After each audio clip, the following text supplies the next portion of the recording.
Does Islam teach Muslims to lie? No. But people keep saying that it does. Taqiyya means something like prudence and dissimulation through silence. Like most Arabic words, indeed like most words in any language, it has a range of meanings. But as a doctrine, it has a specific meaning in Islamic thought and is related to a series of specific historical events that I'm going to explain more fully in this video. Unfortunately, in the last couple of decades, politicians in particular, but also others, have claimed that a doctrine of taqiyya allows and even encourages Muslims to lie, to take advantage of non-Muslims. And thus these politicians and pundits say, it follows that nothing a Muslim says can be trusted. This idea was put forward publicly by Ben Carson as a presidential candidate, and it received extensive support on various cable news stations and conservative news outlets, as well as by the virulently anti-Islamic Middle East Forum of Daniel Piper, which may have been the source of Carson's ideas. So let's look a little more closely at this.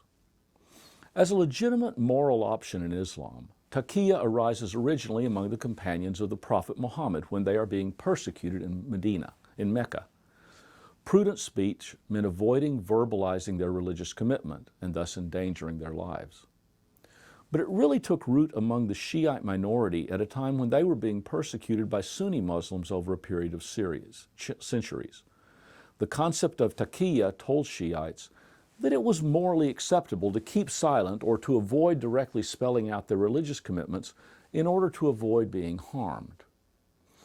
Now, Christians, raised with stories of martyrdom and taught to see Peter's lying about following Jesus as a great sin, will not have much sympathy with a religious doctrine that means lying about your faith to avoid persecution.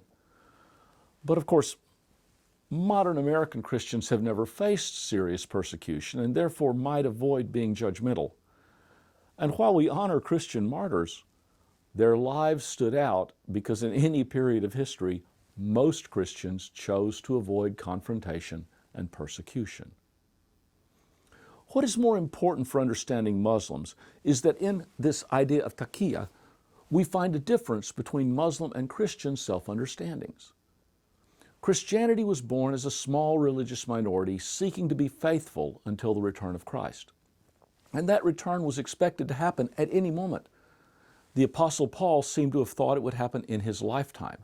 And martyrdom was clearly a way of following in the footsteps of Christ before Christ returned.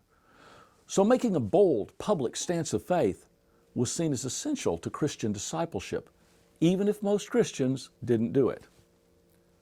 Islam came into being with a lively expectation of God's eventual judgment of the world, to be sure.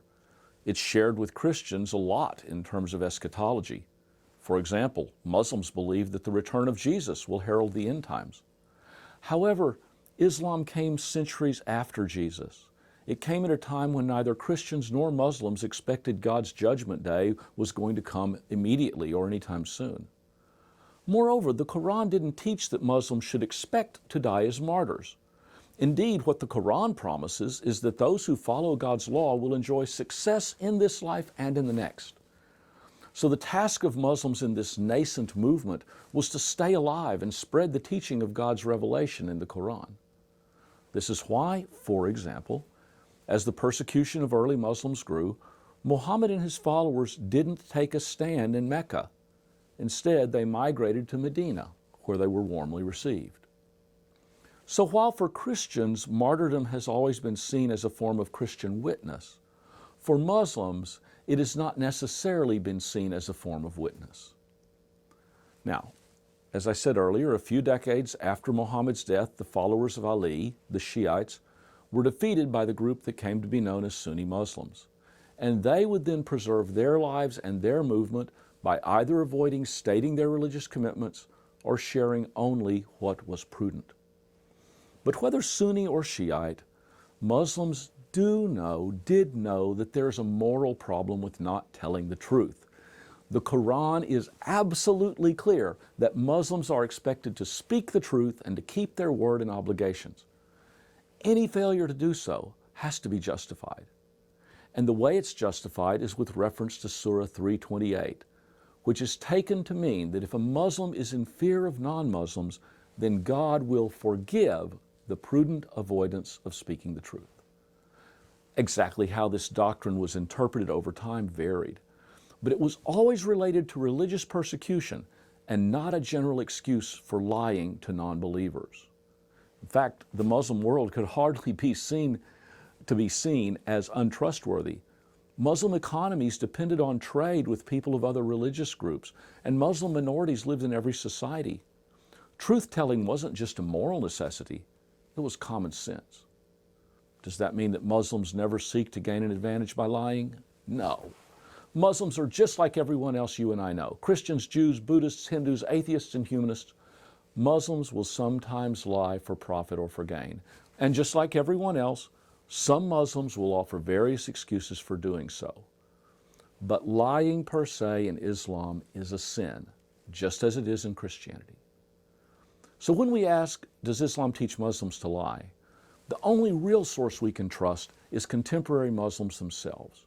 And as Christians, we would hope that just as they would respect us and ask us what we believe, we would respect them and ask them what they believe.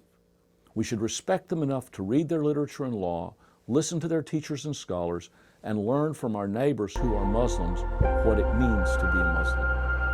Because Muslims are not taught to lie. And Jesus teaches us to do unto others as we would have them do unto us. Thank you. I'm Robert Hunt. These are Muslim Faith and Values.